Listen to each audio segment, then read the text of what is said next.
aceito isso daqui.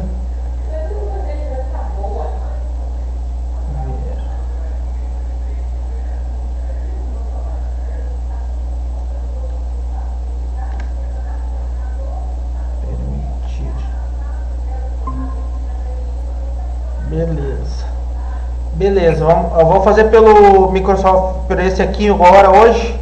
É só nós dois falando sobre Grêmio e Seleção Brasileira. O Lucimar não vai participar hoje, teve um probleminha.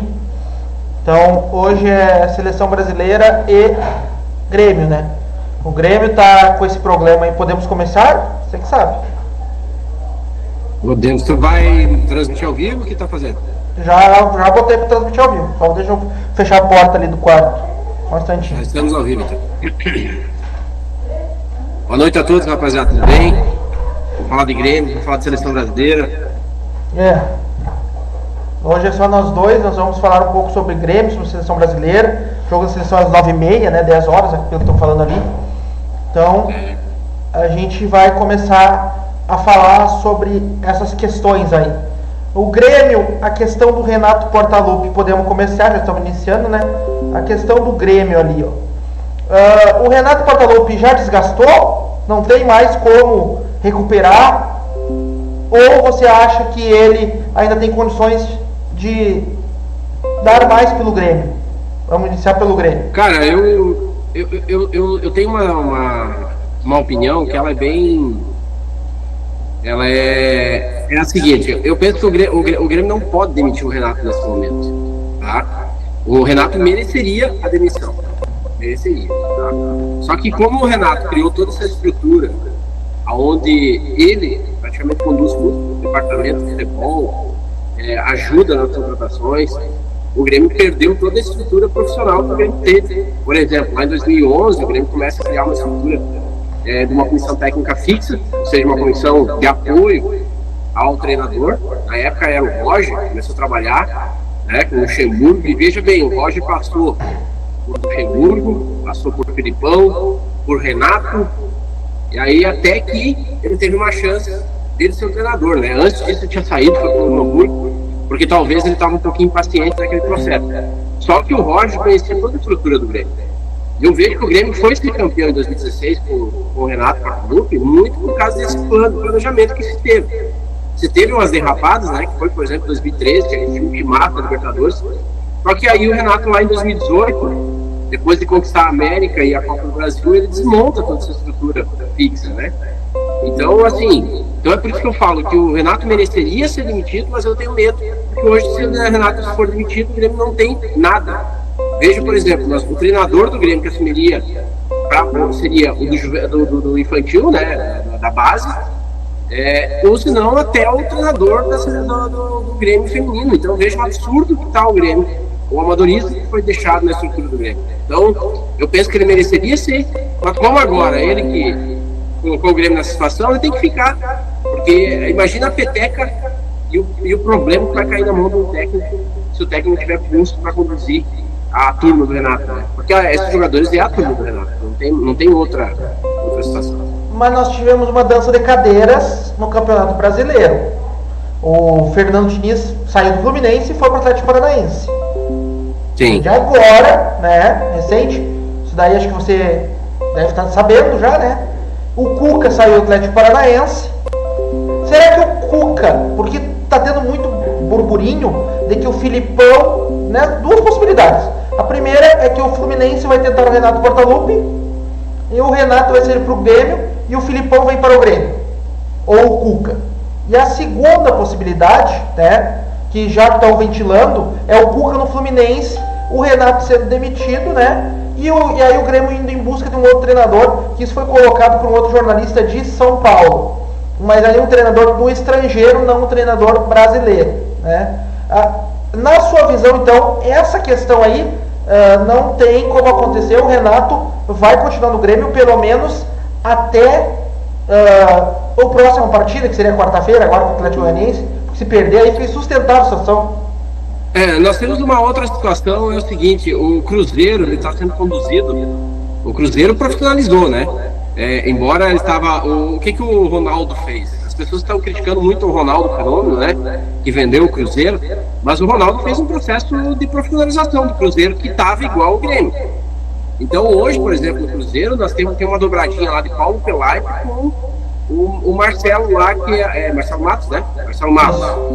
Então, e são dois caras que são apaixonados pelo Cuca e pelo Filipão. Então a galera de Minas Gerais, hoje eu estava vendo um influencer fazendo alguns vídeos falando que essa dupla que era o Cuca, que acabou de sair do Atlético, e o que a galera do Atlético Mineiro tem uma ligação com o próprio Cuca, tá falando é que o Cuca teria forçado a saída do Atlético Paranaense para assinar com o Cruzeiro. Captou? Então já é uma peça que não vai. O Filipão foi convidado para um projeto lá do México. Não sei se ele está lá com treinador ou coordenador e tal. Ele está nessa situação. Há quem diga que o técnico Renato Portaluppi era para ser o técnico do México nessa Copa América. Então, Matheus, assim, ó, o Renato ele tem uma série de defeitos, tá? Mas uma das coisas que a gente não pode duvidar dele é do amor dele pelo Grêmio. É um amor meio estranho, sabe? Que às vezes é tanto amor que ele acaba prejudicando o Grêmio com o egoísmo dele e não assumir os erros, entendeu? Mas o Renato Portaluppi, ele tem um projeto de vida dele, que é treinar uma seleção, né, já que não foi direto para a seleção brasileira, que foi cogitado, inclusive, aí, nessa mudança. Ele não foi para a seleção brasileira muito por causa da situação política do país, né? Ele foi um cara que se posicionou e isso meio que maculou um pouquinho o relacionamento dele com a CBF. Aí demorou todo aquele imbróglio, né, que a CBF esperaria o técnico do Real Madrid e tal. Então eu vejo que o Renato Portaluppi não vai sair do Grêmio a menos que ele seja demitido, o convidado a sair. Ele não vai abandonar o Grêmio para assumir o Fluminense, tá? É a minha visão. A galera do Fluminense, né, tem recordações da final da Copa do Brasil. A torcida está fazendo uma campanha. A gente vê mensagens aí, principalmente nos vídeos que se faz crítica do Renato, eles estão dizendo, deixa que o Renato vem para cá e tal, né?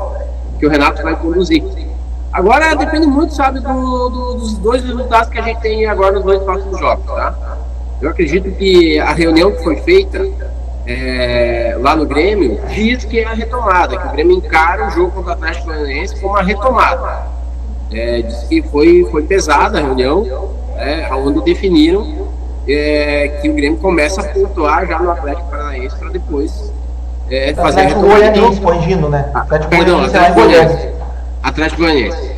Então, assim, é nisso que eu tô acreditando. Depois o Grêmio vai jogar em Caxias uma sequência de jogos, né?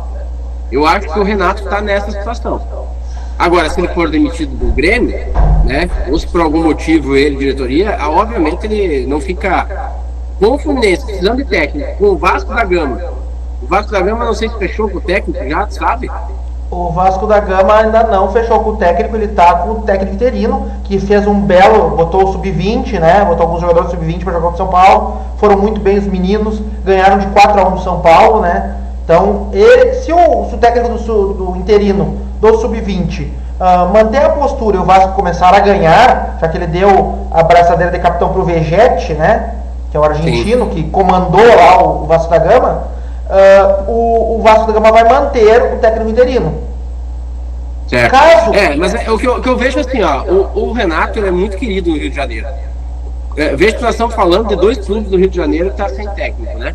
O ano passado, tu te lembra, o Botafogo também cogitou o Renato no meio do campeonato, quando ficou sem técnico, que assumiu o interino no Botafogo. Então, assim, o Renato, se ele sai do Grêmio, no Rio de Janeiro ele tem mercado aberto para trabalhar, né? Agora, com relação ao que ele vai querer, até porque ele nos bastidores, o pessoal que fala que o Renato tá cansado, cara, de ficar fora de casa.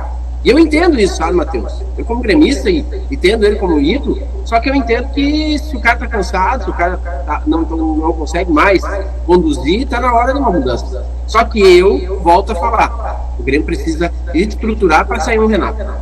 Entende? Então, assim, ó, eu acho que, por exemplo, já fiz isso, alguma teoria sobre isso.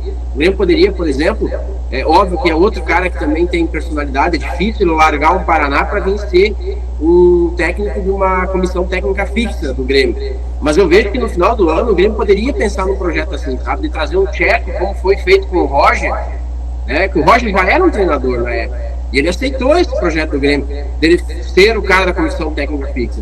e lapidar o Tcheco, porque o Renato vai embora. Uma hora dessa o Renato vai para um clube fora do país, que ele também diz que almeja treinar, ou para uma seleção, porque o Renato, a grande ambição de carreira dele no momento é a seleção brasileira.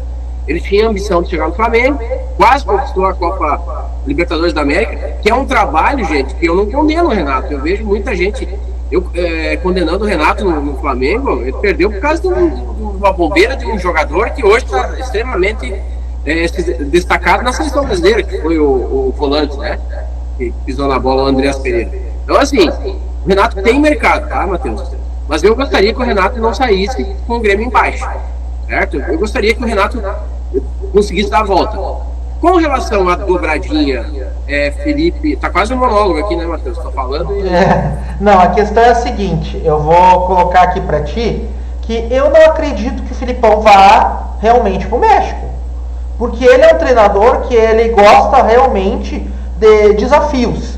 Um desafio maior do que tirar o Grêmio, que o clube do seu coração, do rebaixamento, nem que seja como coordenador técnico, como estão colocando aí, junto com o Renato Portaluppi, que é um dos maiores treinadores, junto com o Felipão, são os dois maiores treinadores que o Grêmio já teve, na minha visão, é possível.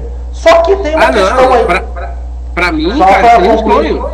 Pra mim seria um sonho. Como gremista, eu acredito que seria uma virada de chave, tá? Eu acho que se acontecesse a dobradinha, Filipão, coordenador, tipo Espinosa, e Renato se mantendo como treinador, não existiria mais essa divisão no clube, do torcedor, sabe? Sabe essa divisão? Renatistas e não renatistas? Anti-Grêmio e anti... Tá me entendendo? Sim, porque no WhatsApp, nas redes sociais, é tudo anti-Renato ou a favor do Renato. Não existe mais Grêmio para eles. A única coisa que existe é apenas anti-Renato ou a favor do Renato. Demite o Renato, não demite o Renato. Tem que pensar no Grêmio, não pode pensar aleatoriamente. Mas aí tem uma coisa que a gente tem que lembrar. O Renato teria ego para aceitar o Filipão, e aí é o seguinte, aí eles conquistam ou começam a jogar bem, aí o trabalho dele vai ser o seguinte, tá vendo? O Filipão veio. Então assim, cara, o Renato teve ego com o Espinosa, né, Matheus? Sim, que o Espinosa foi campeão mundial, né, 83, já é falecido, tudo, mas foi um dos maiores do Grêmio como treinador. Mas o Espinosa foi o que lançou o Renato, então, e ali em 2018 o Renato não mexeu um dedo para manter o Espinosa. Inclusive o Espinosa vai pro Botafogo e numa entrevista ele fala que ele ficou extremamente chateado sem citar nomes, entendeu? Mas ele disse que ele achou que teria gente que poderia ter intercedido por ele, entendeu? O Espinosa foi escorraçado do Grêmio. Agora que ele faleceu, o Grêmio vai lá e bota nas redes sociais, mas aquela diretoria, cara, escorraçou o Espinosa. Tu não demite um ídolo, né? Assim que é o respeito que a gente tem com o Renato, né? Não demite um ídolo para um cara chamando no escritório dizendo, a gente tem outro projeto e nesse projeto você não está. Já pensou? Entendeu? Então o Grêmio fez isso em 2018 e o Renato não intercedeu. Aliás, o Kahneman falou mais. Você lembra daquele episódio do Kahneman dando uma entrevista criticando a saída de preparador físico, preparador de goleiro, o Rogério, que está lá no Palmeiras? Sim, os dois, preparador de goleiro e preparador físico, foram campeões com o Palmeiras.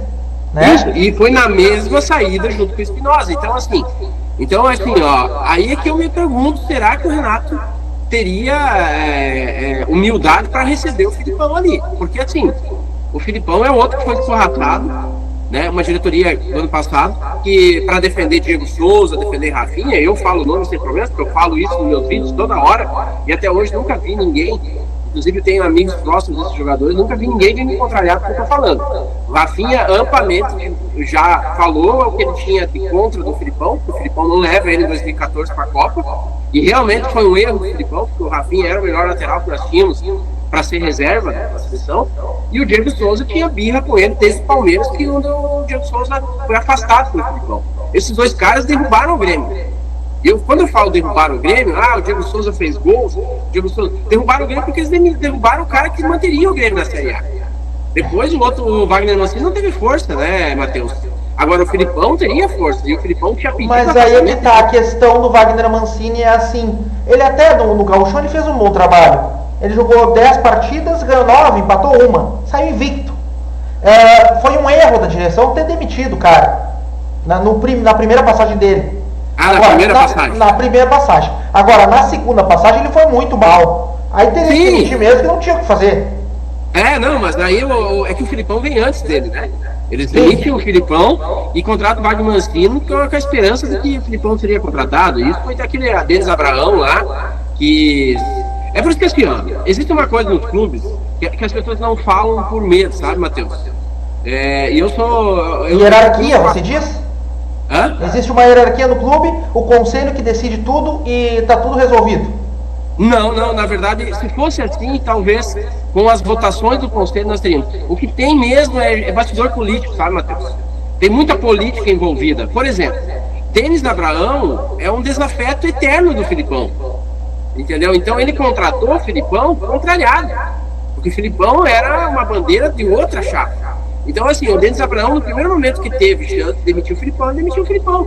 E aí traz o Wagner Mancini, que era o técnico dele, que tinha sido demitido aquela vez lá. Então, tipo assim, esses bastidores políticos derrubam os clubes. O Grêmio caiu, eu acompanhei as 3 quedas do Grêmio, não quero acompanhar a 4ª, por causa de bastidor político, né?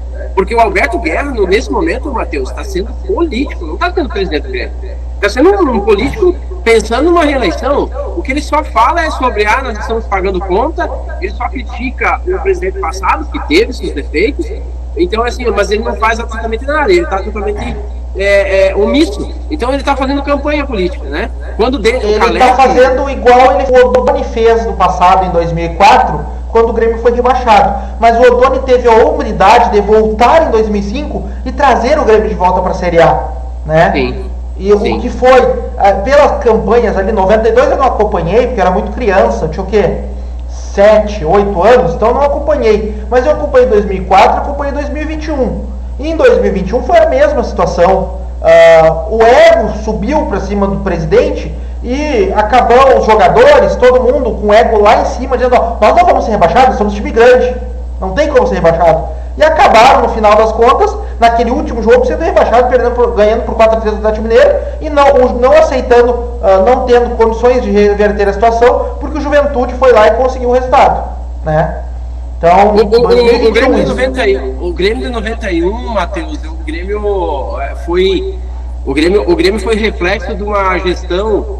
Eles estavam ainda de ressaca do título de 89. O Grêmio conquista a Copa do Brasil 89 e o Grêmio monta um timaço em 90 para a disputa de Libertadores e tal. E o Grêmio tropeça na Libertadores em 90 e o Grêmio ficou com um custo muito alto. Naquela época, os jogadores não tinham esses vínculos de contrato de 1, 2 anos, 3 anos, né? E naquela época, o clube tinha uma liberdade para demitir o jogador, pagando metade da multa, metade do tempo que ele teria para trabalhar, e ao contrário também. Então, muitos jogadores no final do ano de 90 simplesmente foram embora do Grêmio. Muito por causa de gestão, sabe? E aí, em 91, o Grêmio tinha um time... O time dessas 3 quedas, o time mais fraco que nós tivemos, que caiu, foi no 91. Era um time que era basicamente formado... Meu pai conta, né? Não sei se você vai concordar ou não, meu pai é daquela época. Era um time que era formado basicamente por juniores, por novatos e pessoas do interior do estado. E aí não conseguiram reverter nada. Isso aí. E aí o Grêmio foi muito mal mesmo em 91, mas muito por causa de gestão também. Na verdade, todas as questões são por gestão, né? Aí em 2004 foi reflexo da ISL, daí o amigo acompanhou, né? Sim, o Grêmio não conseguiu. O Grêmio contratou vários grandes jogadores, Astrada, Mato, que não deram resultado nenhum e acabou sendo rebaixado em 2004. E até o Jorge Lucas, que era um lateral direito na época, agora já está aposentado, né? Tentou fazer o gol, cair fora ali. Na última rodada fizeram um gol, mas daí o outro time empatou, acho que foi o Corinthians, e aí o Grêmio acabou caindo. É isso aí. Então, assim, cara, voltando àquilo que a gente estava falando, eu acredito que o Renato Portaluppi vai tentar ajudar. Talvez, cara, o Renato, com o cansaço que ele tá, tipo assim, tira da zona do rebaixamento, faz umas 2, 3 vitórias, e aí, depois de um estresse do jogo, aí ele pede o boné. Mas pelo que eu conheço e acompanho da história do Renato, ele não vai deixar o Grêmio na zona do rebaixamento e pedir o boné. A não ser que eles tirem ele do cargo. Mas eu vou falar uma coisa. Alberto Guerra, Bruno, não tem condições de fazer isso. Né? Não tem condições. E aquele Viviano que treinou a seleção brasileira, será que não teria condições? Ele foi dirigente de seleção brasileira da CBF, né? O Viviano. Luiz, Wagner, acho que é. o Luiz Carlos, né? Eu acho que é Luiz Carlos Vivian. Luiz Wagner. Luiz Wagner. Luiz Wagner. O Luiz Wagner é o seguinte, ele está estagiando no treinamento do Grêmio porque a função dele era a gestão de logística da CBF. Ele nunca foi um diretor executivo de futebol. E no Grêmio, o Grêmio deu uma oportunidade para ele. E ele está estagiando. Então, assim, ele não tem força também para fazer uma admissão desse tamanho. A não ser que o Alberto Guerra faça aquela história, né? Jogue aos leões para sair por bom com o Renato, né? Isso acontece às vezes, né? O Romildo Bolzan, por exemplo, quando o Renato o Renato estava cansado naquela época, igual ele está agora. O pessoal de 2021 não recordo, mas o Grêmio perde 2020, né? O 2020 o Grêmio perdeu a pré-Libertadores para o Independiente del Valle. Eu estava na arena já, né?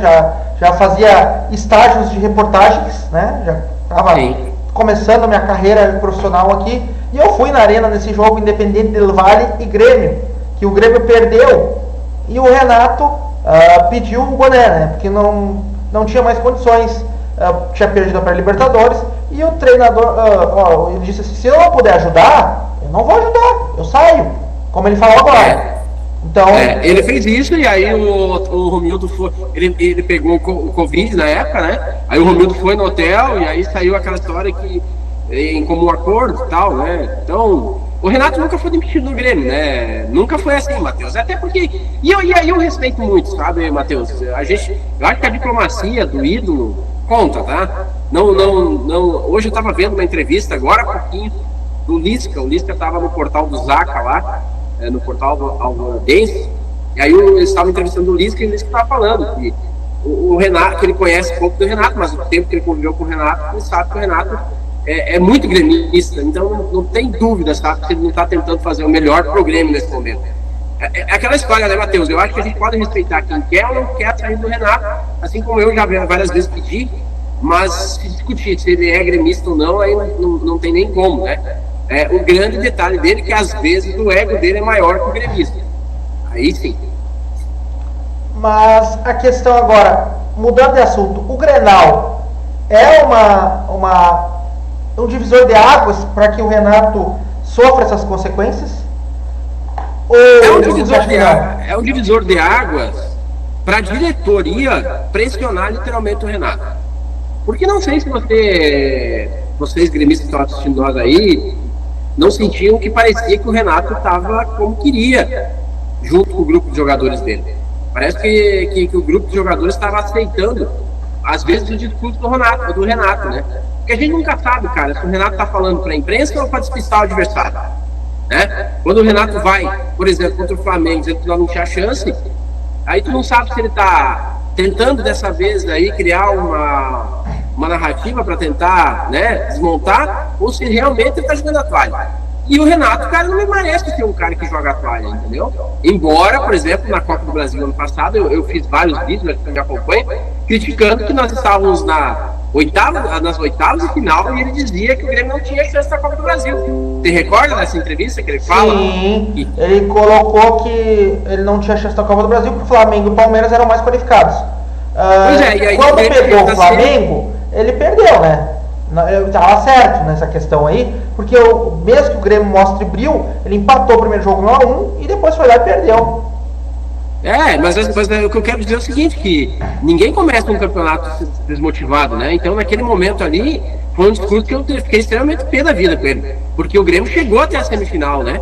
E o campeão nem foi o Flamengo, foi o São Paulo. E se a gente olhar para o Grêmio e São Paulo ano passado, a prova está no Campeonato Brasileiro, o Grêmio era muito mais qualificado com o Soares, Carvalho, o Cristal. Então, eu vejo assim, o Grenal, cara, vai servir para esse chupar essa pressão toda que está sendo feita. Tá? Eu acho que o torcedor, muito torcedor, que tinha os olhos fechados, que não consegue esticar o Renato por ele ser ídolo, e eu volto a falar que aqui eu não sou renatista ou não renatista, eu estou querendo dizer que o treinador, nesse momento, é o Renato Portaluppi, que poderia ser qualquer outro treinador, e ninguém aceitaria 6 derrotas e perder um Grenal de uma maneira apática. O segundo tempo do Grêmio ontem, Matheus, foi uma coisa apático. O segundo tempo do Grenal foi muito apático. Eu não digo que o goleiro teve culpa, porque ele não teve culpa no lance. Foi um lance desastroso do gol do Internacional, mas deixou muito a desejar esse Grenal. pois o Grêmio podia dar mais de si, né? Sim, sim, sim. E assim, cara, agora não tem mais brecha. Por quê? A gente tem que ter a total noção do seguinte: se o Grêmio não reagir nas 2, 3 próximas partidas, Matheus, o ano foi pelo ralo. Sabe por quê? Porque se o Grêmio não fizer pelo menos 7 pontos nas próximas 3 partidas do Brasileirão, volta à Copa do Brasil, volta à Libertadores da América, e aí o Grêmio não vai mais poder se dedicar às Copas como a gente estava pensando. Porque quando o Grêmio começa a voltar, eu penso assim, cara, nós temos aí um confronto pela Copa do Brasil, que o Grêmio provavelmente tem condições de passar, estamos indo com a Libertadores, vai chegar reforço, vamos jogar o brasileiro para ficar ali no meio da tabela, entendeu, Matheus? Que aí a gente poderia sonhar com o título da Copa do Brasil, por que não avançar o máximo que puder na Libertadores? Só que se nós chegarmos, se não tiver mais 7 pontos, pelo menos o Grêmio, e aí essas 2 partidas atrasadas, entendeu? O Grêmio vai largar as Copas, tá? Porque eu tenho certeza absoluta que o Renato Portaluppi não quer ter a peste do rebaixamento, tanto que ele fez tantas críticas, né, que o Grêmio caiu porque ele não estava aí, então esse discurso ele vem falando, esse presidente quer reeleição, então assim, vai acontecer, Matheus, eles largarem a Copa, que não tem rebaixamento, para se manter no Brasileirão, e isso é preocupante demais com um clube que tem uma folha de 17 milhões de reais. Mas eu ouvi dizer alguns dirigentes torcedores gremistas, né, colocando que o Grêmio foi para a chave do River Plate porque o Grêmio não tem chance contra o Flamengo. Eu achei isso um absurdo, porque por mais que o Flamengo tenha um grande time, se o Grêmio se esforçar e mostrar brilho, o Grêmio tem condições de ganhar do Flamengo. Já ganhou várias vezes o Flamengo em Porto Alegre. Matheus, a gente não pode afirmar nunca, porque a gente não sabe os bastidores, tá? Mas quem estava no estádio Couto Pereira, inclusive eu mandei imagens para você aí de lá, né? Sentiu que o Grêmio tirou o pé. Sentiu. O primeiro tempo do Grêmio, cara, foi um primeiro tempo que o Grêmio poderia ter feito 2 ou 3 gols. O Pavão estava numa noite iluminada, estava jogando muita bola. O Diego Costa jogando muita bola. E aí, do nada, o Renato começa o segundo tempo, o Grêmio ganhando 1-0, o Renato começa a substituir. E aí nós contamos com a infelicidade, porque, cara, eu vou falar, nós estávamos numa turma de gremistas, quando o Diego Costa coloca a mão na coxa e sai, não foi 1, não foi 2, foi mais de 10, 15 gremistas que falou a seguinte expressão: Miguel. Foi esse o sentimento que a gente teve, sabe? Porque o Renato estava fazendo substituições. Tu te lembra o nosso querido Romário, quando ele queria sair de campo? Ele fazia os Miguel Romário também. Teve um Miguel dele no jogo do Flamengo uma vez, que ele estava lesionado e chegou num outro dia, no outro jogo, uma semana depois já estava em campo. E era uma lesão Matheus, minúscula, né? Assim, ó, o Diego Costa ele não teve um lance assim de impacto. Então, quem imaginaria que seria um estiramento do grau que foi, né? Então, para quem estava no estádio, tá se poupando, entendeu? Tá saindo bem com a torcida, para não dizer que, entendeu? Então, assim, foi o que a gente sentiu. Agora, o Pavão, por exemplo, o Pavão ainda tá desgastado com o Renato Portaluppi. Ele começa a se desgastar nesse jogo, cara. O Pavão saiu pé da vida. O Pavão passou na nossa frente e cuspindo o marimbondo. E aí agora ele vai para outro jogo, o Campeonato Brasileiro, estava bem, o Renato tira ele de novo. Entendeu? Então, tipo assim, parecia, sabe, que aí eles tiram o Cristaldo que tinha feito o gol, estava muito bem no jogo. Então, assim, é como eu falo, a gente não pode afirmar. Mas pareceu que o Grêmio tirou o pé, daí acabou levando aquele gol que não se colocou na outra chave. Se o Grêmio continuar ganhando, o Grêmio estaria no confronto direto. Tá? Mas é aquela história, eu quero acreditar que não foi isso que foi feito. Mas, que foi meio estranho, foi. Estranhíssimo. Temos uma informação, né, que com o Grêmio aí, né, o CT do Grêmio, o Grêmio vai voltar aos treinamentos do CT do Grêmio na próxima quinta-feira, né. Já estão organizados, o CT do Tricolor já está apto a treinamentos, né, os jogadores já não vão ter mais essa desculpa de ter saudade da família, porque estão voltando para casa, vão jogar no Centenário, lá em Caxias do Sul, já está certo, pelo menos até que a arena seja completamente recuperada.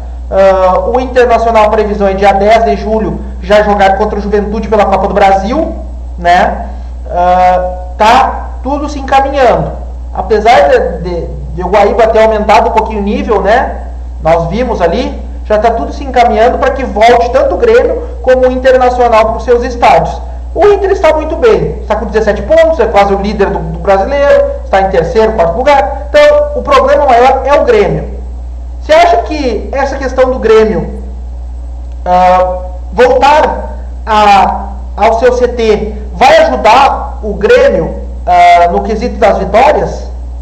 Cara, pelo menos não vai ter mais a desculpa, porque é aquela história, como é um grupo, você imagina, são mais de 50 profissionais envolvidos aí junto ao Grêmio. Então, cara, eu entendo que o Renato, ele se queima com alguns torcedores muito porque ele quer absorver, né? Conhece aquela teoria da pirâmide? Sim. Que a pirâmide é o seguinte, quando o que está na ponta da pirâmide, ele é quem manda em tudo, né? Agora você vira a pirâmide ao contrário, esse cara que está na ponta, ele carrega o peso de todo o resto. E o Renato, muitas vezes, parece que ele assume tudo isso, né, Matheus? Então, esses milindres, essas reclamações, provavelmente não é nem só de jogador, é preparador físico, é departamento médico, toda essa galera que está junto. Então, é uma coisa a menos que terá desculpa, né, para poder falar. Então, eu quero acreditar nisso. Mas eu confesso para você, eu conheço os bastidores dos caras nas concentrações, você também. Tu sabe que é hotel 5 estrelas, é psicólogo conversando a cada 5 minutos depois da refeição. Então, assim, eu não aceito essa desculpa. Mas, pelo menos, nós não vamos mais ter essa desculpa daqui a uns dias, né, Matheus? Aí, essa é a questão. Aí, Matheus, pode começar a desculpa do gramado do estádio do Caxias, que foi uma das coisas que o Renato Portaluppi, por exemplo, que faz parte do quem decide dentro do Grêmio, não estava aceitando o estádio do Caxias. Que o Grêmio já poderia estar treinando numa universidade em Porto Alegre. Na PUC, a né? Universidade de Pelotas ofereceu o Inter já treina na PUC, né? O Grêmio também poderia treinar na PUC. O Grêmio poderia treinar em outra situação, entendeu? E já está em Caxias há muito tempo, né? E aí eu falo assim, ó, eu não gosto de falar do Cormão, porque a gente mais seca o Cormão do que mas eu também tenho que observar as qualidades dele. O Internacional fez um único erro, né? Aquele jogo em Bragança Paulista, lembra? Até nós comentamos aqui no debate. Sim. Foram para lá, deu um pouco mais de 3 mil, 4 mil pagantes, perderam o jogo, né?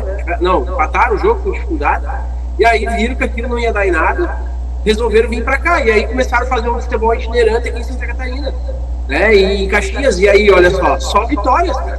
O Internacional venceu, pontuou venceu no estádio. Venceu no Orlando Scarpelli o Corinthians, né? Ganhou também do Bragantino, acho que foi, pelo brasileiro. Não, ele ganhou lá na Sul-Americana, em Caxias. Ganhou na Sul-Americana, isso, Sul-Americana ganhou. Isso, empatou contra o São Paulo ali em Criciúma, e joga amanhã em Criciúma de novo. Então, assim, o Grêmio fez algumas escolhas. Aquela entrevista que o Renato fala ontem, cara, o Grêmio fez as escolhas de jogar em Cariacica, o Grêmio fez a escolha de ficar só em Curitiba. Ele poderia ter vindo, né? A gente teve vários estádios que ofereceram. A própria Chapecoense, Matheus, eu vi uma desculpa da Chapecoense. Porque lá em Chapecó é difícil para quem vir jogar contra nós por causa do pouso. A Chapecoense não teve nenhum jogo adiado até o momento, entendeu? E nós tivemos assim, ó, a Chapecoense ofereceu, o Avaí ofereceu, e o próprio Barra, né, que é um clube pequeno aí de Santa Catarina, acho que é de Itajaí, também ofereceu. Eles estão com o CT. Na verdade, aí. O Barra ofereceu o CT. O Barra tem um CT top aqui, senhores. E inclusive o Barra tá finalizando a arena deles, Matheus. Em breve nós teremos uma arena. Eu ouvi falar mesmo do Barra. É um clube tradicional, um clube empresa aí de Itajaí, né? Ele é da região, né? Na verdade, o CNPJ dele de Balneário Camboriú, o CT em Camboriú, e agora o estádio vai ser em Itajaí. Ou seja, da região aqui, das 3 cidades. E aí o que acontece? O Barra ofereceu o CT, que é um CT top que eles já têm, e a Arena Joinville teria oferecido o estádio, que aí um deslocamento de Balneário a Joinville é 50 minutos. Então sabe, cara, então assim, para quem sabe dos bastidores, foi oferecido condições. As escolhas foram feitas pelo Renato porque ele disse que viajar. E outra coisa, um voo de Florianópolis a São Paulo, a Rio de Janeiro, é 1 hora, 50 minutos. Às vezes tem que fazer um desvio para Congonhas, 1 hora e meia.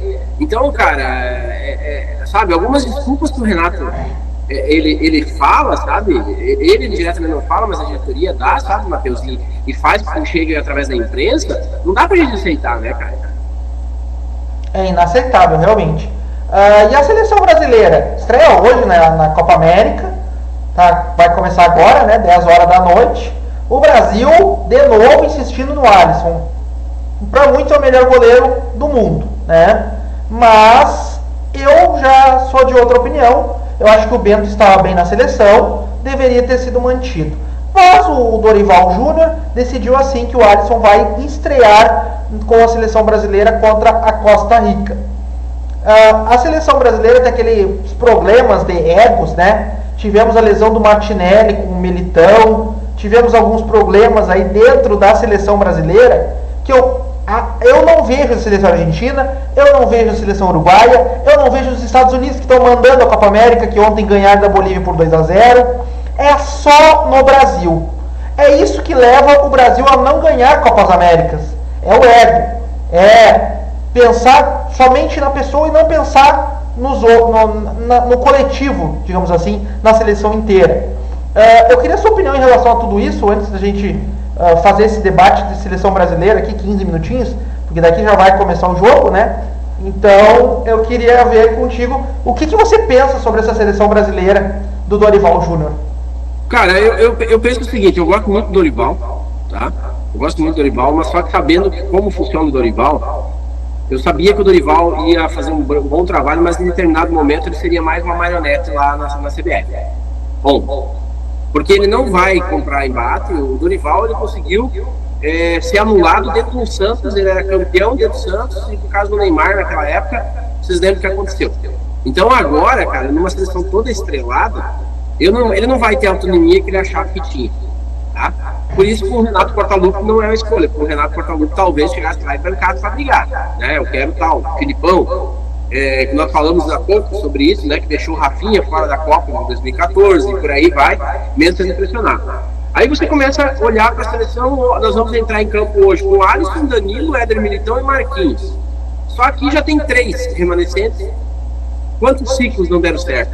Marquinhos, Danilo e Alisson. Embora eu acho que o Danilo seja um dos caras mais experientes para ficar ali na lateral direita. Tá, e o Alisson assim, tem 2 Copas do Mundo que ele não deu, né? Foi nas quartas finais, caiu nas quartas finais, para a Bélgica e para a Croácia. E aí é o seguinte, aí lá no ataque, cara, nós temos um monte de gente egocêntrica. Cara, eu confesso que eu gosto do Vini Júnior, mas acho um exagero. Perdão. Eu acho um exagero a superproteção e algumas coisas que são feitas em relação ao Vini Júnior. Talvez, se ele esquecesse um pouco isso tudo, ele teria tudo para ser melhor ainda. Mas quando ele chega na seleção, ele tá chegando de salto alto, dá para ver. Tudo bem, joga no Real Madrid, mas, cara... Então, assim, ficaram magoadinho, o Rafinha, que tá no Barcelona, que é cria do Grêmio, né? Ficou magoadinho com a história do Ronaldinho Gaúcho. Eu tô com o Ronaldinho Gaúcho, tô com o Rivaldo, que eu já vi várias declarações. Só deu essa ênfase do Ronaldinho Gaúcho falando sobre a seleção, que ele não ia dar muita bola. Depois ele voltou atrás, porque o patrocinador pressionou ele. Aí ele foi outra entrevista e falou diferente, né? Mas na primeira entrevista o Ronaldinho fala que ele não acompanha futebol e que ele não tem mais ânimo para assistir por causa da falta. Então, assim, cara, nós vivemos uma época de ouro. Até 2006, para mim, 2010 ainda foi uma grande seleção, né? Foi um vacilo lá do Felipe Melo. O quarteto mágico que diziam por aí, né? 2010, que acabamos perdendo na África do Sul para a Holanda. Felipe Melo foi expulso. Então, assim, cara, eu acho que a nossa seleção ela desdenha da Copa América, tá? Assim como, por exemplo, se desdenha da Libertadores da América lá na Europa. Captou? Então, para eles, quando eles vão jogar com nós, eles estão jogando com os índios. E a gente sabe que tem um monte de geração, infelizmente, a geração Nutella, que fica dando mais moral para o jogador que tem nível no PlayStation do que a nossa. Por isso que o torcedor perdeu a gana. E aí, esses caras vão para lá e são minados por isso, cara. O cara chega lá, o Vini Júnior, jogava no Flamengo, se doía no Flamengo. Agora aqui, os títulos aqui não valem, só vale lá a Champions, entendeu? E por aí vai. Então, assim, cara, nós crescemos numa outra situação. Nós como gaúchos, né, Matheus, e sulistas aqui, nós temos muito bairrismo, né? De defender o que é nosso. Defende o que é nosso. Que é Grêmio, é gremista, que é Inter, é Inter. E até mesmo, sabe, até mesmo o Sul, né? A gente viu várias vezes a torcida se unirem, né? Pro Criciúma, na Libertadores, eu lembro do Criciúma, lá em 90 quando ganhou. 92 Criciúma. Cara, o Sul torcia pro Criciúma na Libertadores. Então, assim, nós somos. Só que a gente vê que esses jogadores parece que não, cara. Parece que não tem mais aquela alma para vestir a camisa de seleção e defender nós, entendeu? Então, aí quando vão jogar a Copa América, só dão valor quando vão enfrentar o Messi, porque sabe que não tem um forte. Antigamente era contra o Uruguai, que tinha Soares do outro lado, agora o time de solução, o Uruguai não é tão badalado. Então, cara, eu vejo que a CBF é mais do mesmo. E eu falo para você, Matheus, eu não vejo o Brasil conquistando Copa tão logo. E uma pergunta que eu vou ter que fazer agora, o Endrick, esse, então comparando ele ao Pelé, pra mim não é nem um pouco comparado ao Pelé. É um jogador que faz gol, é um jogador comum, né? Tem o talento dele, né? Mas pra mim não tem comparação com o Pelé. O Pelé tem 3 Copas do Mundo. Esse Endrick não tem nenhuma Copa do Mundo. O que é isso? Ô, Matheus, eu fiz um vídeo que tá no meu Instagram, não sei se tu chegou a ver, aonde eu provoquei essa turma e vieram fortes, tá? Aonde eu falei o seguinte no vídeo: comparar o Endrick com o Pelé, ele tem que comparar pelo menos uns 50 antes de chegar no Pelé. Começa por aí. O Endrick tem que se comparado pelo menos uns 50, cara. Entendeu? Então antes, tu começa com Garrincha, Sócrates, cara, tem uma lista. Aí você pega, aí pra provar isso, para mais ver, eu peguei os números do Ronaldo Fenômeno na mesma idade e os do Endrick. É um absurdo. O que o Ronaldo Fenômeno fez, entendeu? O pessoal tá encantado com o Endrick. Mas eu confesso que eu tenho uma esperança de que o Endrick seja o nosso centroavante de muitas Copas. Não o Gabriel Jesus. Eu tenho uma esperança, mas eu tenho um receio que seja o novo Gabriel Jesus. Captou? Que chegue lá. A mensagem. Entendeu? A questão do Gabriel Jesus é que ele não desenrolou o futebol merecido, o futebol necessário para. Eu acompanho o Gabriel Jesus no início ali da carreira dele no Palmeiras, na seleção brasileira sub-20, que foi vice-campeão mundial, perdendo para a Iugoslávia. A época era a Iugoslávia, agora se dividiu em 6 nações, né? E depois que ele foi para a Europa, ele decaiu muito o futebol dele. Toda vez que o brasileiro vai para o futebol europeu, ele decai, na minha opinião. Virou um jogador burocrático, um jogador tático da Europa, entendeu? Que é a grande maioria desses jogadores que nós temos na seleção hoje. São jogadores burocráticos. Assim, o que pode quebrar a linha ali é um Rafinha, mas mesmo assim o Rafinha é um jogador de uma jogada só. Quem joga bola sabe do que eu tô falando. Ele só faz a mesma jogada. O Vini Júnior, que é o cara que pode criar uma outra jogada, mas é muito na velocidade. Mas hoje a gente não tem um craque na seleção. Aí nós temos aí uma outra coisa que nós temos que levar em consideração, que pra mim é uma vergonha. O Paquetá tá ali como titular da seleção brasileira. Começa por aí, sabe? O Paquetá lá na Inglaterra, ele tá sendo julgado, já tem provas pra ele, entendeu? E aí a seleção brasileira mantém um cara desse. Tu imagina como é que tá o clima lá dentro, Matheus?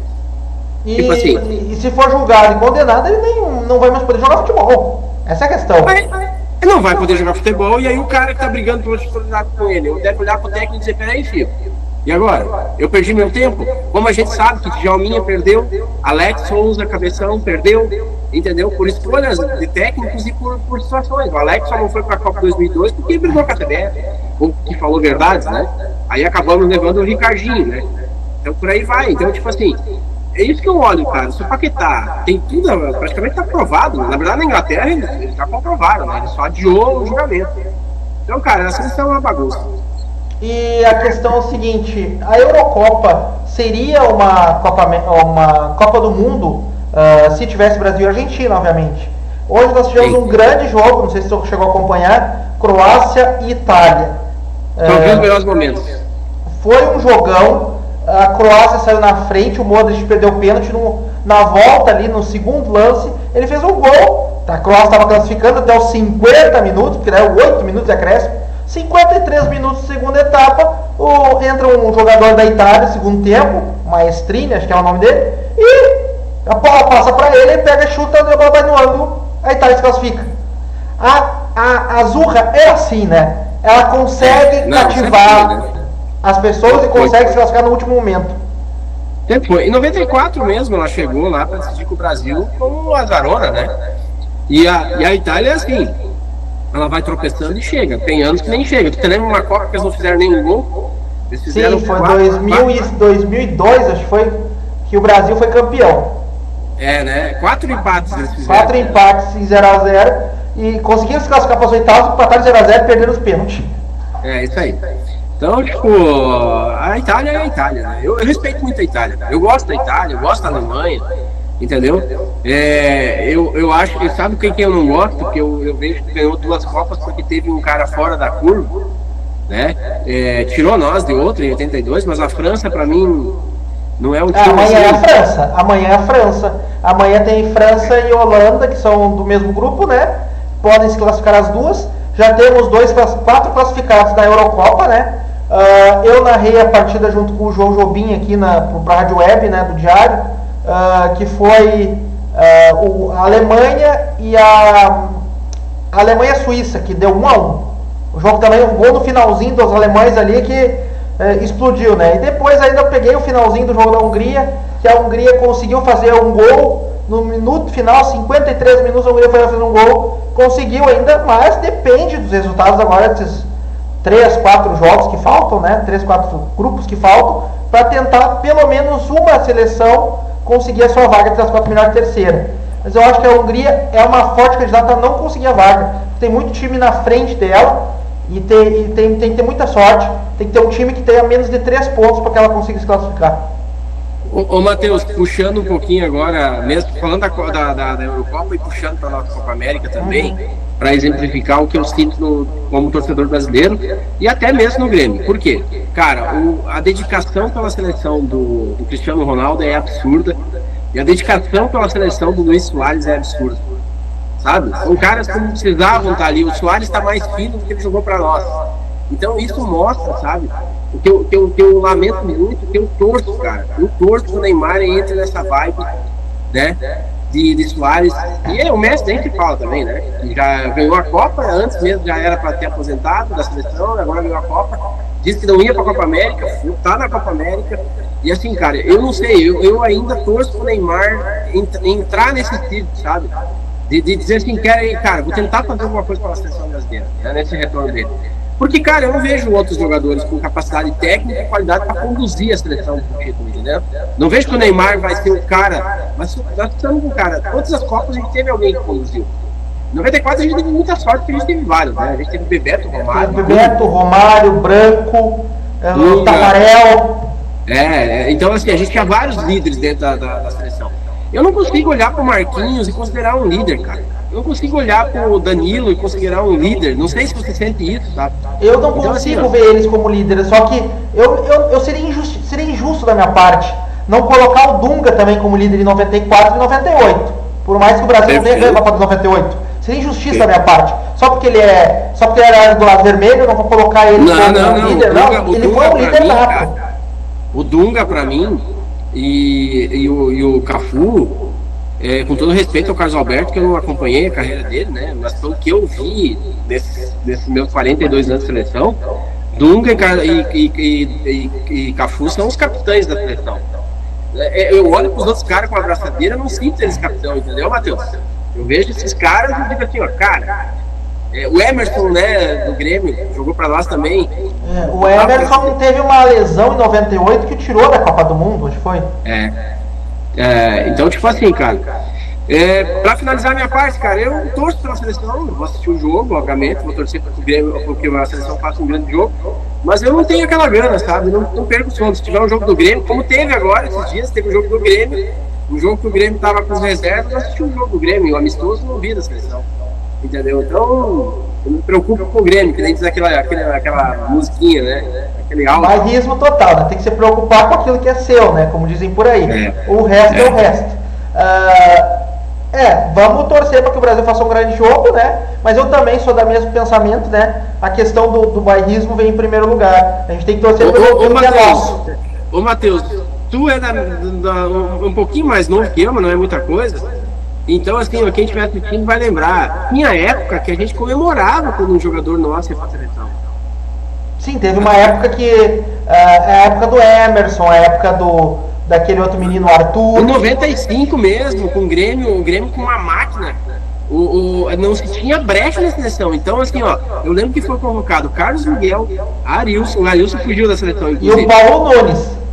O Paulo Nunes e Jardel, esses 4 foram para a seleção, e o Roger também. Prejudicou o Grêmio, né, naquela época, porque daí o Paulo Nunes e o Jardel não puderam disputar no jogo do Brasileiro, e o Grêmio tinha chance de ser campeão, e acabou não sendo campeão, porque perdeu o jogo. Então é isso que eu quero dizer, mas mesmo assim a gente ficava feliz, sabe? E na época eles não convocavam tanta gente no mesmo time, então hora era o Jardel, hora era o Paulo Nunes, e cara, dava um orgulho, o torcedor ia lá pro aeroporto levar os caras para pegar o voo para a seleção. Hoje, para mim, é um atrapalho. Se eles me Hoje é só jogador de fora, um ou outro do Brasil, que é uma vergonha, né? A gente vê ali do Brasil tem só o Bento e o Endrick está indo embora para a Europa, para o Real Madrid, e o resto é tudo fora. O Dorival, ele teve olhando o João Pedro, lateral direito, você lembra? Aquele jogo? Ele veio para ver o João Pedro, que ele tinha uma dúvida entre convocar o João Pedro e o Ian Couto, aí eles achavam que era meio novo. E o Ian Couto ainda tá criando um monte de polêmica lá, né? E aí, ele tinha o cabelo rosa, e aí botou pediram para ele não usar mais cabelo rosa, e aí ele colocou que não queria, que foi a CBF que tinha mandado ele não usar o cabelo rosa. Aí a CBF foi lá, fez uma nota e desmentiu tudo.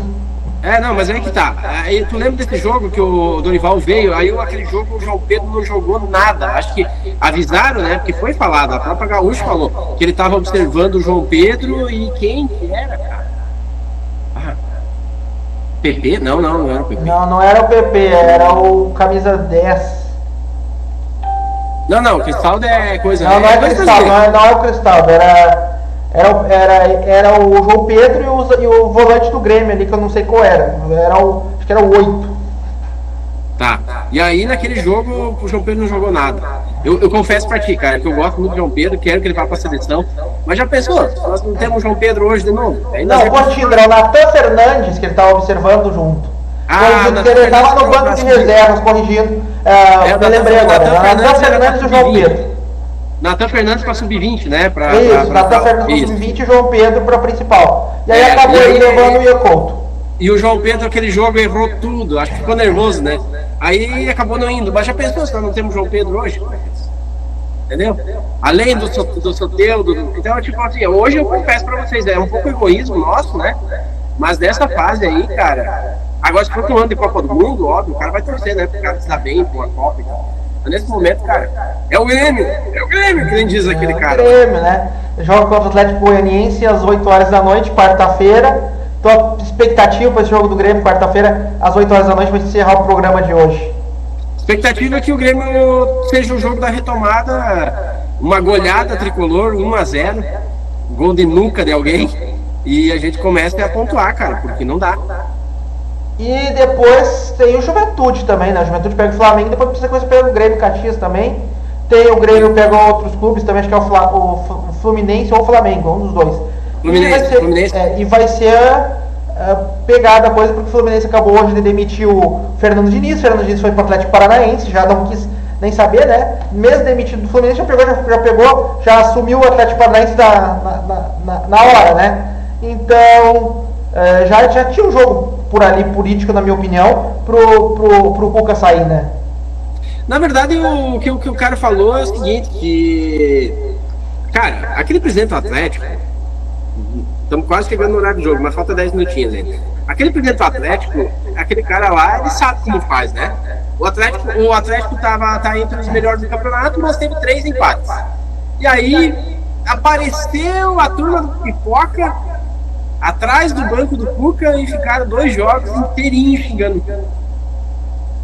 Aí o Cuca foi reclamar e era para ter, mas essa é a conversa que chegou. Hoje eu tava vendo sobre isso. Que aí o Cuca foi reclamar com a diretoria, entendeu? Dizendo, podiam botar pelo menos um segurança ali, para os caras não ficarem me ofendendo e tal. Aí eles que os caras não gostaram, daí entraram numa discussão, aí o Cuca pediu para sair. Isso aí, Matheus, tu sabe qual é que é o bastidor da bola. Com certeza. Só concluindo, né? Ele é de Cruzeiro do Sul, né? Ele é aqui do Rio Grande do Sul, o Petralha, presidente do Atlético Paranaense. E reside em Curitiba há muitos anos. É presidente de Curitiba há muitos anos. e só vai sair de lá, sabe só quando, né? Porque é um dirigente exemplar ali no Atlético Paranaense. É a mesma coisa que tu ir lá na arena e tu fica lá atrás do banco do Renato Portaluppi, né? Claro, que não tem como comparar Renato com o Grêmio, mas assim, qualquer outro treinador lá, e aí um torcedor, dois torcedores, ficar 2 jogos xingando o cara. Em algum momento, algum torcedor mesmo vai olhar pra ele, né, Matheus, vai dizer, peraí, filho, tu tá prejudicando o time com isso aí, entendeu? E aí o Cuca reclamou. Então, tipo assim, ó, parece que a cama foi feita pro Cuca sair do Atlético, né? E há quem diga também que o Cuca teria forçado para ir pro Cruzeiro. Veremos amanhã. Amanhã a gente vai ver, mas o Cuca já deixou uma nota, né, para encerrar o assunto, dizendo que rumores, que foram rumores do Cruzeiro, que ele jamais tinha a intenção dele pro Cruzeiro, né? Deixou uma nota. Inclusive essa nota foi colocada por ele ainda conversou na saída da rescisão lá, dizendo que não tinha nada com o Cruzeiro, que isso era invenção da mídia, né? Daquele repórter que colocou isso aí. Mas a gente sabe como é que é futebol, né? Teve uma época que a gente que o Grêmio trouxe o Amoroso, que o Grêmio trouxe o Marinho, que o Grêmio trouxe o Diego Tardelli. Todo mundo negava, todo mundo dizia que não era isso, que não sei o que. Eles acabaram vindo pro Grêmio. Inclusive teve um jogador equatoriano, Arroyo, né? Esse é do meu tempo, 2017, que eu peguei ele. Eu fui o primeiro. Eu liguei pro meu amigo equatoriano, um jornalista equatoriano que tem amizade lá. Ele me colocou assim, não, o Arroyo tá certo com o Grêmio, pode cravar. Cravei lá na revista esportiva, na época eu trabalhava na revista esportiva. E aí foi, ó, disseram pra mim, não, esse cara não vem. Dito e feito, deu 2, 3 dias, o Arroyo tava lá jogando no Grêmio. Então, é aquela história, né, cara? Pode tudo acontecer. O Cuca, ele tem as portas abertas no Fluminense, fez um bom trabalho. No Botafogo, se o Botafogo tivesse dando técnico, entendeu? O Cuca e o Adilson são 2 treinadores que nunca mais voltaram pro Grêmio por causa da queda e não tiveram culpa. A queda de 2004. O Adilson Batista, né? São 2 jogadores que foram 2 treinadores que nunca mais voltaram pro Grêmio depois do rebaixamento, né? E eu vejo que os dois. O Renato corre esse risco se o Grêmio for rebaixado esse ano com o Renato? De nunca mais voltar? Não, o Renato é o seguinte. O Renato não é o maior que o Grêmio, assim como eu sempre falo isso e reforço toda vez. Tem torcedor que acha, tem torcedor que esquece, tem torcedor que acha que nem sabe que o Grêmio tem 120 anos, sabe, Matheus? É impressionante. Mas vamos lá, voltando ao que tem que se falar aqui. Não, o Renato é o seguinte, se acontecer dele cair, ele não vai embora, ele vai ficar para trazer de volta. Isso eu tenho certeza. Mas... Certo, muito obrigado pela entrevista de hoje, né? Só nós dois. Do Silmar nos deixou na mão hoje, mas por uma boa causa, né? Tá bom, não, tranquilo. Tô com saudade de bater tá tudo certo. Vamos ver o Brasil, vamos torcer pro Brasil ganhar esse jogo hoje, para iniciar o pé direito da Copa América. Tava louco pra ouvir as teorias do Silmar, eu acho que ele é um baita comentarista. Só que hoje ele ia dizer que o Inter jogou muita bola, e aí eu tenho muita coisa pra dizer pra ele que o Inter não tá jogando nada. E realmente, o Inter fez um gol numa falha da defesa do Grêmio, né? Um gol contra. Mas assim, cara, eu já vi o Grêmio ganhar títulos exatamente como o Inter tá fazendo, ganhando 1-0, empatando o jogo difícil. Então assim, o Inter tá no caminho, tá? Tá no caminho. Vamos ver o que vai acontecer quando os caras voltarem da Copa América. Aí pode ser que bagunce um pouquinho ou melhore e eles rompam. Eu botei eles desde o começo como candidato a título. Eu não tenho candidato a título, não. O candidato tá entre os 4, né? Brigando ali. Quem tá entre os 4 tá brigando pelo título, né? E o Grêmio tem condições de voltar e tentar roubar a vaga do Inter na Libertadores? Ou a rebaixamento é briga contra o rebaixamento e não tem mais chance? Cara, é como eu te falei, né? Vai depender muito da reação. Se o Grêmio reagir agora, cara, 7 vitórias no campeonato, 10 vitórias no campeonato, 7 derrotas no campeonato, 10 derrotas no campeonato não seria uma campanha ruim. Captou? Agora 10 vitórias no campeonato todo. Então, para pensar, o Grêmio tem uma gordura de 3 derrotas agora. Ou seja, vai ter que ser uma campanha perfeita, né, Matheus? Valeu, Matheus! Valeu! Ficamos por aqui, valeu, muito obrigado. Debate esportivo encerrando.